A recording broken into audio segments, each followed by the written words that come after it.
Next is Doug Gaylord, COO of Crexendo. How you doing, Doug? Don. Thanks, Maj. Yeah, doing great. Yeah, we've done this a lot, and we've never like this though. That's right. First time live and in person. Yeah, so I'm a shareholder in the company. Disclosed not for Bobby. So you're another cloud communication company out here, right? We had Altigen here earlier, and I've invested in the space a little bit, and so it's going to be great to hear your perspective. What's going on here in the industry? What your competitive advantages are right now? Some of the challenges you see right now in the industry, and your growth catalysts. So before we do that, though, let's take us through a little bit of introduction. Maybe you want to use some slides to kick things off. Yep, great. Appreciate you having us out, and excited to tell the Crexendo story here. So obviously a safe harbor statement that you guys will see quite a few times throughout the day. Just a little quick company overview, and I think we planned on this being much more interactive with Maj and I just talking about the business, but just to give you a high-level overview, we're a cloud communication company. So unified communication as a service, video collaboration, IT services and support. And so doing extremely well out there from a growth perspective. We finished last year at $37.5 million in revenue. That was up 34% year over year. Adjusted EBITDA of $2.5 million. That was up 24% year over year. So as we look at our growth out there, considerable growth. That growth is organic and inorganic. We'll talk about that as we get into the presentation. So overall, what do? We provide cloud communication phone services for small, medium, and small enterprise businesses. Today, we handle over 3 million end users using our platform today. About 65,000 of those are direct, and about the remainder is through our platform service offering.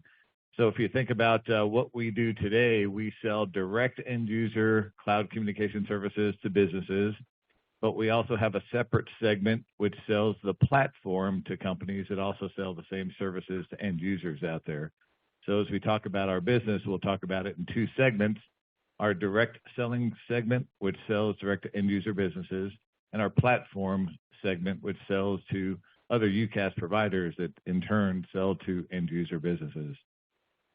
The exciting part about what we do is that our industry is ripe for growth. So if you think about it, every business in the United States has a phone system, and most of them need our services because today the majority of them are still on antiquated premise-based equipment. Only about 47% of the businesses in the United States have moved to the cloud. It's not a matter of if those businesses move, it's when.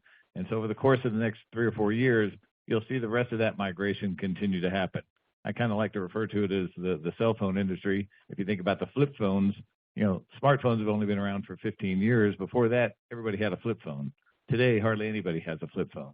You'll see that in the communications for businesses is that within the next few years, nobody will be on a premise-based system. Everybody will be using the cloud, and we're the ideal spot for them. So as you look at the metrics up there, you can kind of see how we're broken down. 79% of our revenue is monthly recurring. So if you look at that $37 million number, we're on a $45 million run rate from Q4's numbers. Again, strong growth, but we do that through the majority of it being monthly recurring revenue. And if you look at that average customer out there, that direct end user customer, paying about $400 a month to us on a monthly basis. That works out to about $20, $21 per station, $21 per user. Most of these customers are locked into long-term contracts, whether it's on the telecom services side or the software solutions side. Most of our customers are on 3 or 5 year agreements. So it's a very locked in, very solid monthly recurring revenue business for us. And so it's just a tremendous avenue for us because the amount of communications, the amount of collaboration going on out there in the industry today is tremendous. And so we'll talk about that as we get into the presentation. So that's us at a high level. If you think about what we do out there, just to flip ahead here. Everybody knows the acronym as a service. So we really concentrate on 4 different areas. Unified communications as a service, that's our telecom offering to the end users. Cloud communications as a service. So contact centers, call centers. A tremendous part of our offering is the fact that we've got cloud communications as a service built into our unified communications offering. And then on the software solutions segment side of the house, we sell our platform in two different versions. We sell it as an infrastructure as a service or software as a service opportunity. So in that area, we're the third largest platform provider in the United States behind Cisco and behind Microsoft. Cisco bought BroadSoft about 4 years ago. BroadSoft is the largest platform provider in the U.S. for unified communication platforms. Microsoft bought Metaswitch 2 years ago. Metaswitch was the second largest provider of platform unified communication offerings in the U.S. And then 2 years ago, we bought NetSapiens, which makes us the third largest platform provider in the U.S. So pretty tough competition out there, but huge differentiators, and we'll talk about that as we get into the presentation. So that's really the high-level overview. So with that, no more slides. Maj, if we want to just kind of pick it up from there and just talk about the business in general. Yeah, that'd be great, man. Thank you, Doug. So, look, I think there's what's really important for us to understand here is, what are those differentiators? What makes you so different in this space that can be considered by some to be commoditized, a race to the bottom? You'll hear some people say that, right? But there seems to be just now, basically, for the past maybe 6-9 months, some new kind of potential things changing in the industry to be actually good for you, right? And one of those is how Cisco, for example, and these bigger players are treating some of their lower tier customers. So why don't we get right into that, because I think that's what we should understand that. Sure. From a competitive perspective, again, we've got two segments. We sell direct to end users, and when we sell direct to end users, we compete against companies that you may be familiar with, the RingCentrals and the 8x8s of the world, the Vonages of the world. When we talk about the software solution side of the business, we sell our platform to end user businesses that use that platform to run their companies.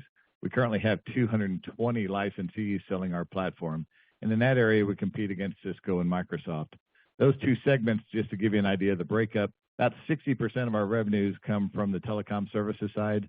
About 40% comes from the platform side. The platform side is actually growing larger or quicker than the telecom services side at the moment. As Maj mentioned, our biggest differentiator there is that the two largest guys, Cisco and Microsoft, notoriously are per seat based pricing, very tough from a customer service perspective, and very expensive from a support perspective. So Cisco's got about 700 licensees using their platform with BroadSoft. Microsoft's got about 500 platform users using their platform with Metaswitch. Very expensive, very un-user friendly, unless you're one of the top guys. Vonage, Verizon, CenturyLink, they all use Cisco's BroadSoft platform. For them, they call Cisco and they get the call answered. For the little guys out there, the other 500 or 600 platform providers, no love lost between them and Cisco, because Cisco doesn't give them the attention that they deserve, and their pricing model is extremely high. Cisco and Microsoft charge per license for every single user you've got out there. And if we know one thing today, with mobility and people not being in the office, if I've got 10,000 end users on a Cisco platform, I pay for 10,000 licenses, regardless if it's anybody's in the office, if anybody's using that phone. If I've got a live phone happening, I pay for a license. We have a very differentiated model. We sell sessions, not seats. And that differentiates ourselves from Cisco and Microsoft and most of the others in our sector. And the fact that we realize that, hey, if you've got 10,000 users out there, at any given time, you might only have 1,000 people on a telephone call. A 1-to-10 ratio, sometimes maybe even a 1-to-20 ratio. So we sell our platform in a sessions version, not a seats version. Huge differentiator. And we're starting to see a lot of traction with Cisco and Microsoft resellers looking at our platform and saying, hey, this is a much better option for them to run their business. We just had a press release at the fourth quarter of last year with a large Cisco reseller that's leaving Cisco, coming over to our platform. We think that's the first of many dominoes, because we're the best and only alternative for those Cisco and Microsoft resellers when they're looking for a better alternative.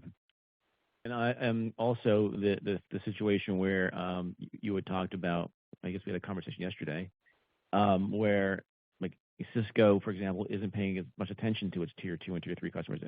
What does that look like in terms of size or opportunity of those customers are going to need that used to get the great service? Now they're not getting the great service. How easy is it for them to switch to you? Are you seeing that trend happen yet? Yeah, it's something that it's definitely something that's on the radar screen for all of those licensees with Cisco and Microsoft on what's their next option, because not only are they not seeing the customer support aspect that they need from Cisco and Microsoft, but Cisco and Microsoft are notorious about raising prices incrementally as often as they can. So their margins get shrunk on an annual basis because Cisco and Microsoft are taking advantage of the fact that, it's a captured audience. So when they look for alternatives, we're the obvious alternative. The amount of conversations we've got going on with those type of licensees today is record numbers for us. And so as we talked about, we've got significant opportunities where we've sold licensees from Cisco and Microsoft moving over to our platform, and we see the pipeline stronger than ever of very similar type organizations looking at our platform. They have to deal with the fact that when they switch from one platform to the other, it is a major commitment on their part, because they typically do what we call a cap and grow. They cap their Cisco system, and then they start migrating customers over to our platform. But at the end of the day, if you're running that business and you can take your margins from 10% to 30%, you're going to do that in a heartbeat. Now, let's talk about RingCentral. I mean, they've been very aggressive in their sales rep market strategy by how they pay their sales reps to go out there and get business, right? Do you see them being able to continue doing that, and are they going to have to push off that kind of strategy a little bit? And how do you see that affecting you? Yeah, obviously, when I talk about the fact that there's 50% of the market that hasn't moved over to the cloud, it's a very aggressive market out there. So RingCentral led the way for the last few years, buying the business. So they were all about top line growth and not really looking at managing the fundamentals of the business. If you look at us, we're not nearly the size of RingCentral, but you'll look at us and you'll see a clear focus on fundamentals, great balance sheet, strong performance out there. And so when you look at RingCentral, they've made a lot of changes, a lot of cuts recently, and changed all of their payout programs, because they realized that they couldn't just keep growing the top line and keep hemorrhaging on the bottom line. So they've made a lot of changes out there. So we're getting a lot of traction out there. Their customer support is a little bit lacking. So we're making a lot of movements there against the RingCentral, against the 8x8s of the world. One of the unique things that we do up there, though, is if you look at this slide, RingCentral and 8x8 only do the two items on the left-hand side. They don't offer a platform. So we're really the only company out there that offers direct end user UCaaS services, but also a platform to offer those same services to other businesses out there. So when we look at how we compete against the RingCentral on a direct end user customer, we're selling with a little bit lower price point, better customer service, better support, better implementations. But when we go out after RingCentral resellers out there, we're talking about the fact that with RingCentral, you never own the customer with RingCentral. For these resellers out there, they never own the customer. RingCentral owns that customer. For us, when we go out and talk to these licensees out there, if they want to make the move from a RingCentral and have their own platform, that's where the two items on the right come in. They can have their own platform with us, and now that customer is theirs, as opposed to RingCentral or 8x8s where they're just doing a revenue share. Now, can RingCentral acquire their sales entities into becoming a platform, or do you think they don't want to become a platform? I don't think RingCentral or 8x8 has any intention or any reason to go into having a platform offering, because it's not their business model. Their business model is to own the end user customer. So you've seen them come up and they've struck relationships with Avaya and Mitel in the last year to sell to their customer base. They're looking at just selling end user businesses. Their platform today is not really structured to allow other people to have access to the platform under their own umbrella. So when we go out there to a licensee or to a partner, we go out to partners and say, hey, you can sell our services to direct end users and do it on a revenue share. Or if you want to have your own version of the platform, you can have your own version of the platform by buying a software as a service, put it in your own data center, and you guys run with it. Or if you'd rather have it an easier way, we'll do it for you on an infrastructure as a service offering, allowing them to have the platform and be able to sell it to end user businesses. So it's a real big differentiator, because if you think about it, if you own the customer, you make 100% of the margin, you charge whatever you want, it's your customer. If you go with RingCentral, they own the customer, you're making at most 30% margin on it. That's all you'll ever make. So with our platform offering, they have the option to go out there, sell the platform. They can make 60, 70, 80% margins as opposed to making 30 at the most with a RingCentral. So I think RingCentral doesn't have any intentions to go to a platform offering, and that's good for us. Okay. Now, look, it's been pretty devastating to see what's happened to the space. In your space, you've seen RingCentral come down from a price of sales of close to 20 or above to now, maybe 2 or 3. I haven't looked at it lately. You're selling it under 1 EBITDA sales. You're selling at a PE of 11 on future analyst estimates, I guess, and your run rate maybe. But obviously, I think in order to get your valuation higher, you got to start proving to the market that you can start growing organically. Now you've made some acquisitions to help you grow revenue.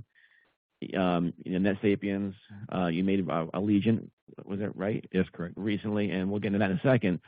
So beyond growing through acquiring companies, what's the next step in here and going organically? I know you have a new CEO now.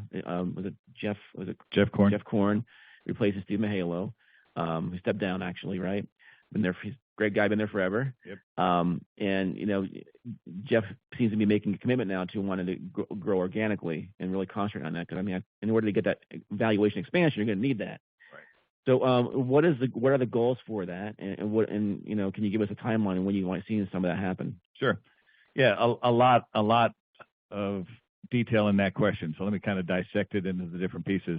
One, if you follow the telecommunications sector, that during COVID, the telecommunications sector shot up because mobility, work from anywhere, collaboration, all of a sudden that became the norm during COVID.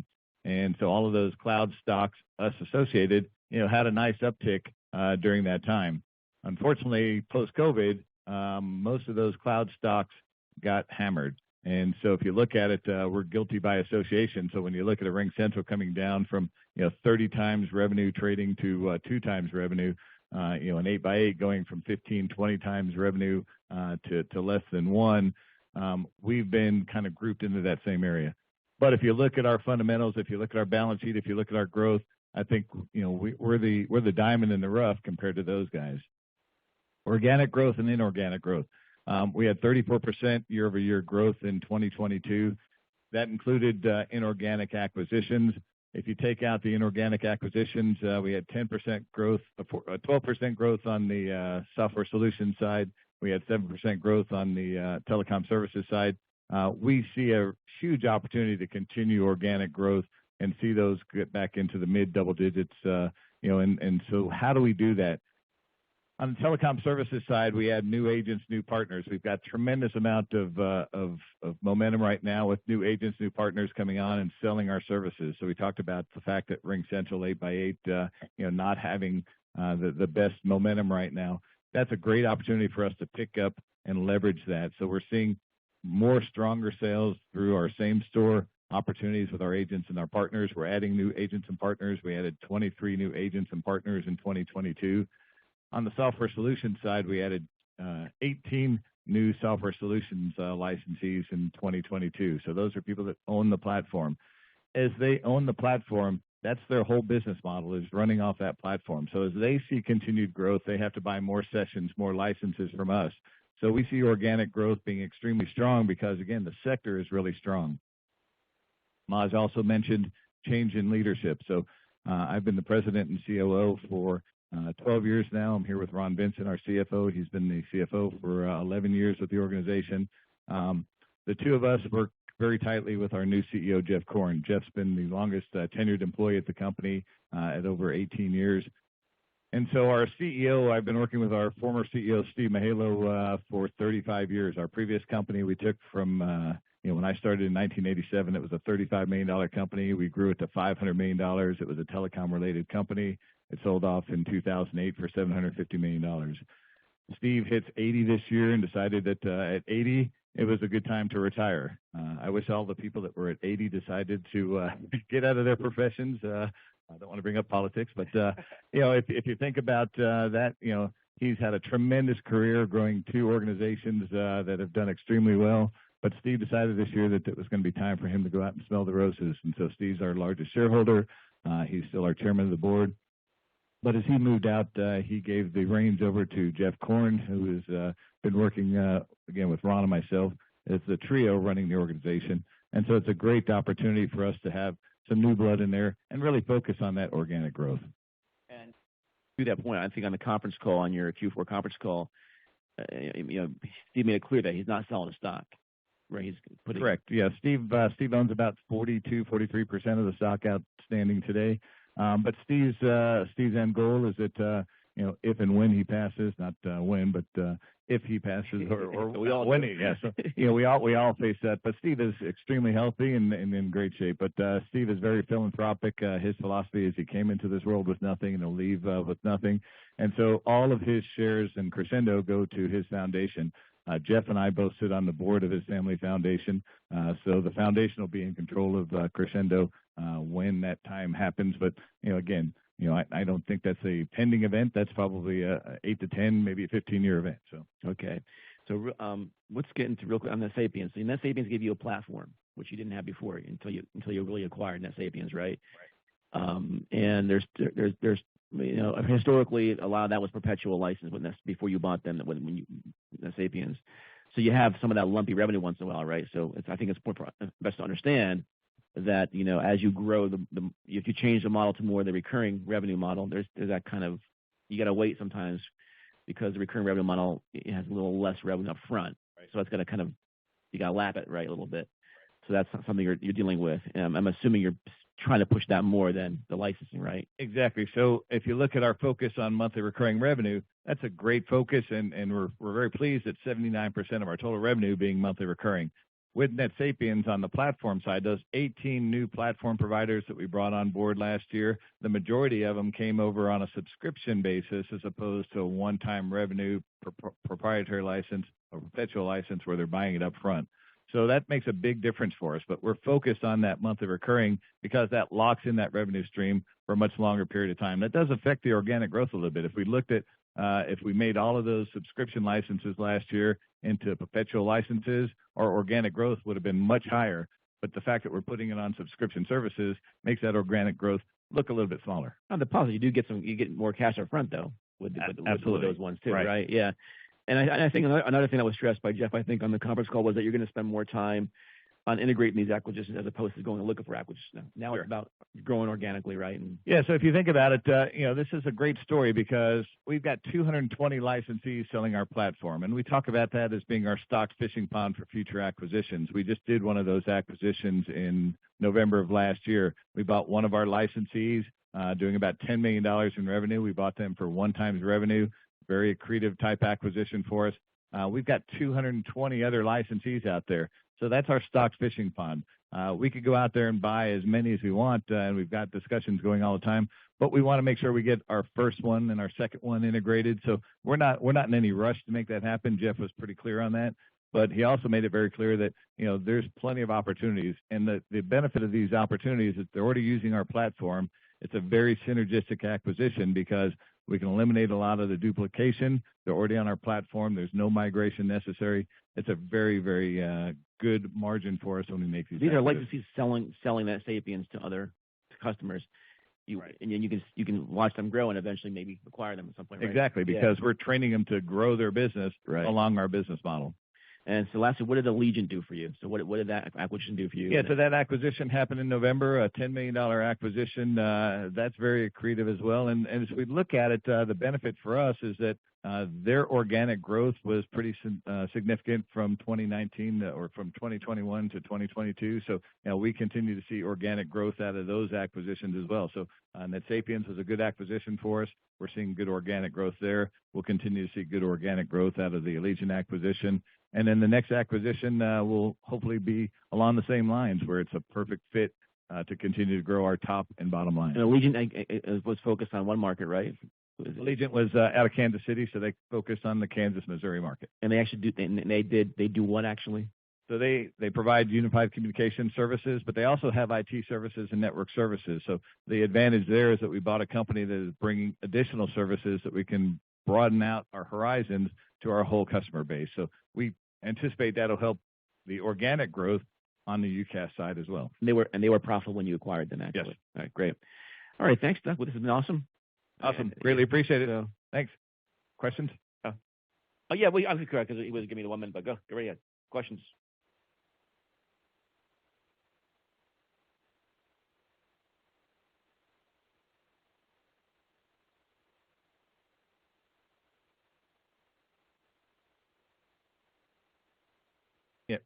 Yeah, great question. Any further questions, we can do follow up. But AI is an important factor in our business. We already have AI already built into our platform. So sentiment analysis type applications to where I can pull up reports to find out how did the conversation go? Did they mention this word at all in my conversation? So if I'm talking to a car dealership, I can pull up sentiment analysis and say, hey, tell me any time the guy mentioned electric vehicle.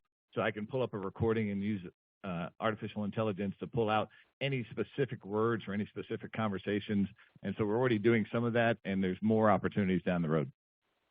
I would think a lot of companies like your stuff are going to integrate AI into what they do. Absolutely, absolutely. We've got 240 API applications already working on the platform, so we can bring in off-the-shelf AI applications and have them running today. We're using ChatGPT for in-house applications today, and that's relatively new, but we're already using it in the platform today. Any more questions? All right, thanks, man. Thank you. If you got more questions, glad to talk to you out in the hallway. Where can they reach you, Doug? Crexendo.com, dgaylor at Crexendo.com, Twitter at Doug Gaylor, and we'll be here today and tomorrow and have a full slate of meetings, but glad to talk to any and all of you guys. Oh, you're twittering, huh? Twittering, yeah. Nice. Okay. Thanks, man. Thanks, guys.